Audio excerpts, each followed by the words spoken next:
السلام علیکم، welcome to Pandora box.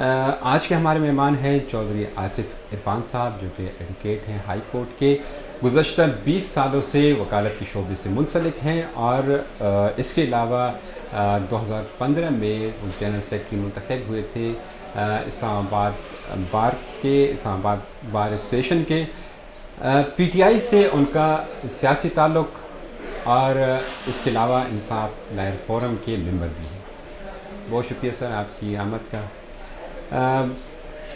چونکہ آج کل کا جو کرنٹ سچویشن ہے موجودہ حکومت کا اور گزشتہ حکومت کا، وہ ساری بیس کر رہی ہے عدلیہ کے فیصلوں پہ، تو ہم عدلیہ کے حوالے سے ہی بات شروع کرتے ہیں کہ سب سے پہلے تو ہم پوچھنا چاہیں گے کہ انصاف لائرز فورم کا قیام کب عمل میں آیا، اور اس کے اغراض و مقاصد کیا ہیں؟ بہت سے لوگ ظاہر ہے جانتے ہیں اس کے بارے میں، لیکن زیادہ لوگ ایسے بھی ہیں جو اس بارے میں نہیں جانتے۔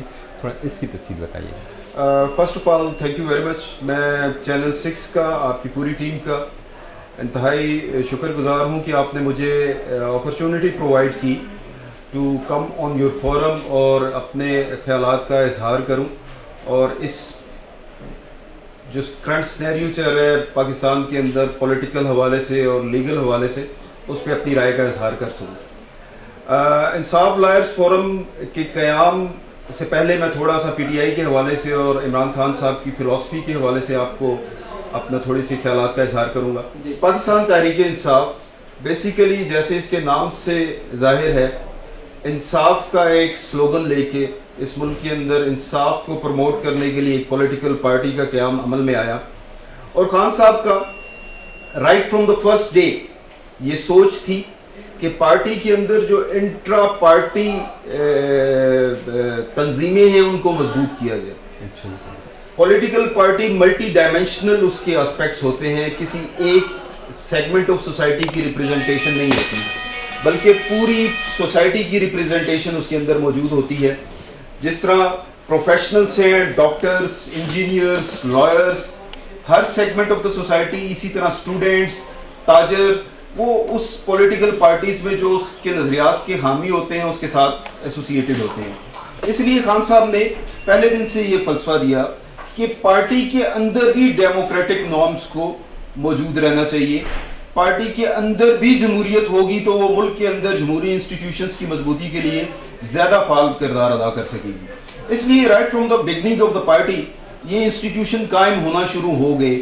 جو ان کی انیشیل فارمز تھی، پہلے سلیکٹڈ لوگ آئے جن کو سلیکٹ کیا گیا، نامینیٹ کیا گیا مختلف تنظیموں کے حوالے سے، اور with passage of time gradually وہ ایوالو ہوتی رہی تنظیمیں۔ اسی طرح انصاف لائرز فورم مختلف ادوار کے اندر اپنی ایک سیپریٹ اینٹی کے طور پر پارٹی کے اندر موجود رہی۔ حامد خان صاحب رہے، جسٹس وجی صاحب رہے، علی ظفر صاحب رہے، مختلف بڑے قد کاٹ کے وکلا اور ججز، سابق ججز حضرات اس ادارے کے ساتھ، اس تنظیم کے ساتھ وابستہ رہے، اور موجودہ دور کے اندر میں سمجھتا ہوں پاکستان کی تمام پولیٹیکل پارٹیز میں اپنے پولیٹیکل ونگز موجود ہیں۔ اسی طرح تحریک انصاف کے اندر آئی ایل ایف جو انصاف لائرز فورم ہے، ایک بڑا پرو ایکٹیو تنظیمی ڈھانچہ ہے ہمارا۔ پورے پاکستان کے اندر ڈسٹرکٹ لیول پہ، نیشنل لیول پہ، تحصیلوں کے لیول پہ تنظیم سازی موجود ہے، اور ایک بڑی تعداد میں وکلا، specially young lawyers, female lawyers اس تنظیم کے ساتھ ایسوسیٹڈ ہیں۔ اچھا، اغراض و مقاصد کے حوالے سے آپ نے پوچھا، اغراض و مقاصد وہی ہیں جو تحریک انصاف کے اغراض و مقاصد ہیں، ملک کے اندر انصاف کو پروموٹ دینا۔ تحریک انصاف کا ایک ہی نعرہ ہے، عدالتی انصاف سے معاشی انصاف تک، کیونکہ ہمارا یہ سمجھنا ہے، ہمارا یہ ماننا ہے کہ جب تک ملک انصاف کی بنیاد پر، ملک کے اندر انصاف کے ادارے مضبوط نہیں ہوں گے، انصاف کا نظام پرو ایکٹیو نہیں ہوگا، ہمارے مسائل کا حل نہیں ہو سکتا۔ اچھا جی، جیسا کہ آپ نے بڑے تفصیل سے بتایا اغراض و مقاصد کے بارے میں انصاف لائر فورم کی، چونکہ نام ہی تحریک انصاف ہے اس پارٹی کا، تو زیادہ تر اس کا بنیاد انصاف پہ ہی ہے۔ تو میں یہ پوچھنا چاہوں گا کہ مؤثر نظام عدل اور قانون کی بالادستی کے بغیر، جیسے کہ سب جانتے ہیں، کوئی معاشرہ بھی ترقی نہیں پا سکتا۔ آپ قانون کے شعبے سے وابستہ ہونے کے ناطے پاکستان کی نظام عدل سے کس حد تک مطمئن ہیں. انصاف کا نظام معاشروں کی بنیاد ہوا کرتا ہے. معاشرے انصاف کی بنیاد پہ کھڑے ہوتے ہیں. حضرت علی علیہ السلام کا قول ہے کہ معاشرے کفر کے ساتھ زندہ رہ سکتے ہیں لیکن ظلم کے ساتھ زندہ نہیں رہ سکتے. ظلم ضد ہے عدل کی. جب معاشرے میں عدل قائم ہوگا تو معاشرے کے تمام سیگمنٹ آف دا سوسائٹیز اپنے جو ان کا ٹیلنٹ ہے اس کی بنیاد پہ وہ سامنے بھی آئیں گے اور معاشرہ فلرش بھی کرے گا. جہاں تک آپ کا یہ سوال ہے کہ کیا میں پاکستان کے نظام عدل سے مطمئن ہوں؟ مطمئن ہیں. 2 دہائیوں کا سلسلہ ہے میرا اپنا ذاتی جو میں اس پروفیشن کے ساتھ وابستہ ہوں. اس سے قبل میرا یہ فیملی پروفیشن ہے. میرے والد مرحوم اللہ تعالیٰ ان کو ان کے درجات بلند کرے, وہ بھی اسی پروفیشن کے ساتھ وابستہ رہے. تقریباً 4 دہائیوں وہ اس پروفیشن کے ساتھ وابستہ رہے. جہاں تک یہ سوال ہے کہ کیا میں مطمئن ہوں, میں بالکل مطمئن نہیں ہوں. ہمارا نظام عدل جو ہے, بلکہ میں اس حد تک جا کے یہ کہوں گا کہ ہمارا نظام عدل فیل ہو چکا ان اغراض و مقاصد کو حاصل کرنے کے لیے جس کی بنیاد پہ کسی ملک کسی معاشرے کے اندر نظام عدل کو اسٹیبلش کیا جاتا ہے. ہمارا بنیادی مسئلہ یہ ہے کہ آزادی حاصل کرنے کے بعد ہم نے لیجسلیشن نہیں کی. جو لیجسلیچر ہمارا ایک اہم پلر تھا سوسائٹی کا, اسٹیٹ کا ایک اہم پلر تھا, اس نے اپنے فرائض سر انجام نہیں دیے. آج بھی ہم اس انگریز کے دیے ہوئے قانون کے مطابق ان عدالتوں کو چلا رہے ہیں. 1893 کا کرمنل پروسیجر کوڈ, 1908 کا سول پروسیجر کوڈ جو انگریز ہمیں دے کے گیا, انگریز کا پرپز ہندوستان کے عوام کو سبجوگیٹ رکھنا تھا, غلام رکھنا تھا. اس لیے انہوں نے ہمیں ایسا نظام عدل دیا کہ عام آدمی کچہری, پٹواری, تھانے کے چکر لگاتا رہے اور اسی میں اس کی زندگی کے تمام وسائل بھی خرچ ہو جائیں اور اس کی زندگی کا میجر پورشن بھی خرچ ہو جائے. بدقسمتی سے پارلیمنٹ نے وہ کردار ادا نہیں کیا. وقت کے ساتھ, حالات کے ساتھ, بدلتے حالات کے تقاضوں کو سامنے رکھتے ہوئے لیجسلیشن نہیں ہوئی. اس لیے میں سمجھتا ہوں کہ آج کا پاکستان کا نظام عدل ریڈنڈنٹ ہو چکا ہے, اپنی افادیت کھو چکا ہے, جو اس کے پرپس تھا وہ فلفل نہیں کر رہا. اچھا, جیسا کہ آپ نے بتایا کہ آزادی کے بعد ہم لیجسلیشن نہیں کر سکے, رکاوٹ کہاں ہے, کیوں نہیں کر سک رہے ہیں ہم اب تک, وجہ کیا ہے؟ سب سے بڑی رکاوٹ جو اس سسٹم میں ہے وہ اس ملک کی اشرافیہ ہے. اچھا, اس اشرافیہ کے سٹیکس ہیں.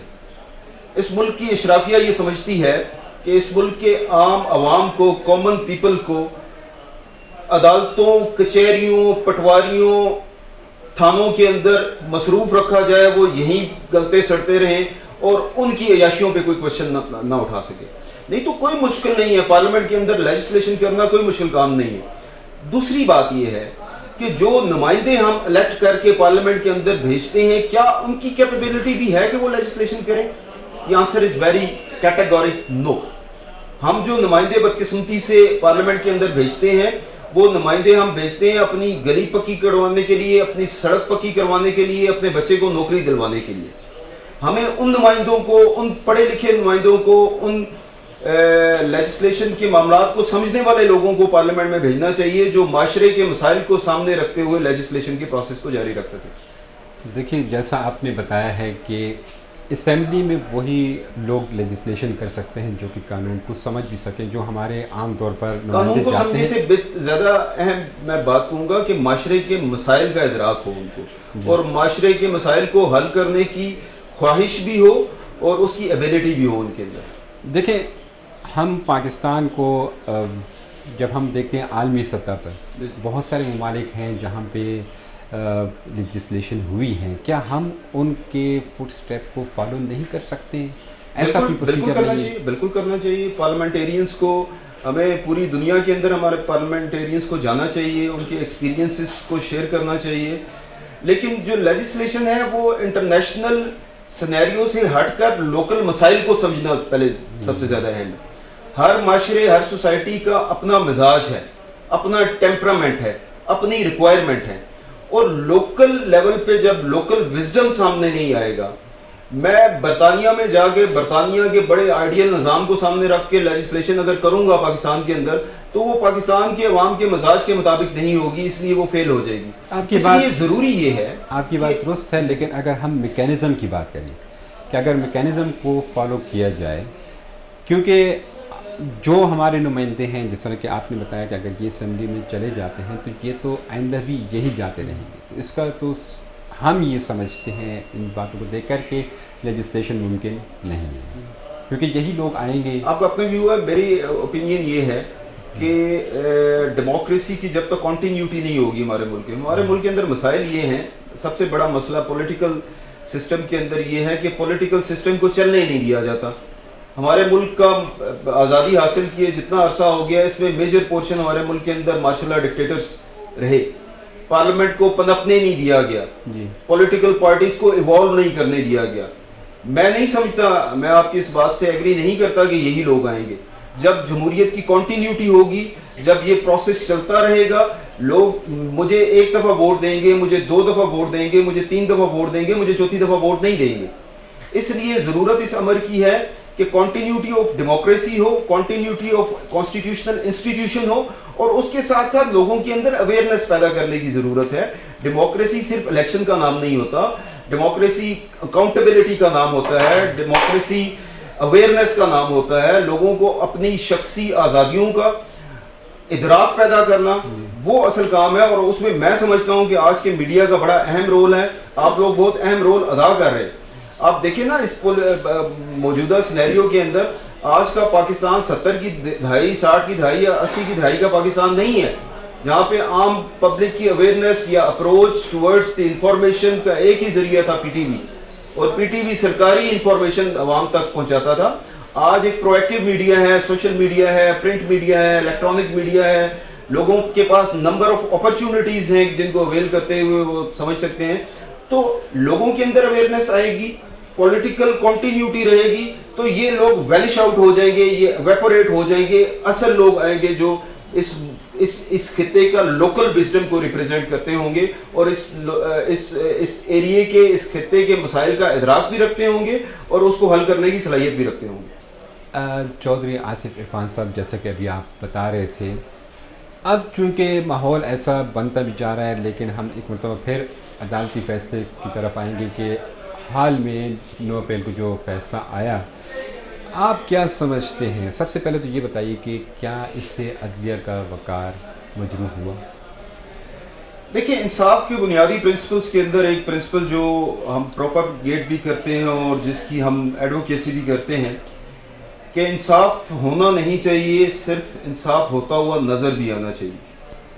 معاشرے کے اندر بعض اوقات پرسیپشن جو ہے نا، وہ ریالٹی سے زیادہ اسٹرانگ ہوتا ہے. انصاف ہوتے ہوئے نظر آنے کا پرسیپشن ہونا چاہیے. کسی جگہ ہمیں کوئی بائسڈ یا تعصب کی ہلکی سی بھی شبیہ نظر نہیں آنی چاہیے کہ عدالتی فیصلوں کے اندر، کیونکہ جو عدلیہ ہے نا، ان چیزوں سے بیان ہونا چاہیے. جب یہ کہا جاتا ہے کہ انصاف دیکھ نہیں سکتا، تو اس کا مطلب یہ ہوتا ہے کہ انصاف کی کرسی پہ بیٹھنے والا شخص، یہ نہیں اس کا مطلب کہ وہ نابینا ہے. اس کا مطلب یہ ہے کہ وہ اپنے سامنے کھڑے ہونے والے لوگوں کے درمیان ڈسکریمنیشن نہیں کر رہا. اس کو یہ غرض نہیں ہے کہ اس کے سامنے اس ملک کا ایک طاقتور سیاستدان کھڑا ہے، اس ملک کا ایک طاقتور انڈسٹریلسٹ کھڑا ہے، یا اس ملک کا ایک غریب عوام کھڑا ہے. تو جہاں پہ ہمیں ڈسکریمنیشن ہوتی ہوئی نظر آئے گی، وہاں پہ عدلیہ کا وقار کمپرومائز بھی ہوتا ہے. ہمارے ملک کی ایک لمبی ہسٹری ہے عدلیہ کے حوالے سے. اسی لیے ہم اسی شوق اور اسی حب کے ساتھ ہم ہمیشہ نکلتے ہیں کہ اس ملک کی عدلیہ کو آزاد کیا جائے. اس ملک کی عدلیہ کو ہر قسم کے تعصب، ہر قسم کی ڈسکریمنیشن سے پاک کیا جائے، تاکہ جب وہ فیصلے کریں تو ان کے سامنے یہ نہ ہو کہ میرے سامنے کون کھڑا ہوا ہے، ان کے سامنے یہ ہو کہ میرے سامنے کیس کیا ہے اور قانون کیا ہے. بدقسمتی سے حالیہ پولیٹیکل کرائسس کے اندر عدلیہ کے حوالے سے میں زیادہ بات نہیں کروں گا، اس لیے کہ ہم عدلیہ کو ایز اے انسٹیٹیوشن، ہماری جماعت بھی، اور ہم بار جماعت پولیٹیکل ایفیلیشن سے ہٹ کے بھی، ہم بار ایسوسیشن کے طور پہ بھی، ہم ہمیشہ عدلیہ کے حوالے سے ایک سیکریٹ انسٹیٹیوشن کے طور پر دیکھتے ہیں. بٹ اٹ ڈزنٹ مین کہ ہم ان کے فیصلوں پہ کریٹیسائز نہیں کر سکتے. جب بھی ایک عدالت کا ایک فیصلہ آ جاتا ہے تو اسے ان گڈ سینس بونافائڈلی آپ اس کے اوپر کریٹیسزم کر سکتے ہیں. میرا نہیں خیال کہ عدلیہ نے اس پورے ایپیسوڈ کے اندر امپارشل رہتے ہوئے اپنی کردار ادا کیا. اس لیے عدلیہ کا جو تاثر ہے وہ بدقسمتی سے معاشرے کے اندر جو پہلے کافی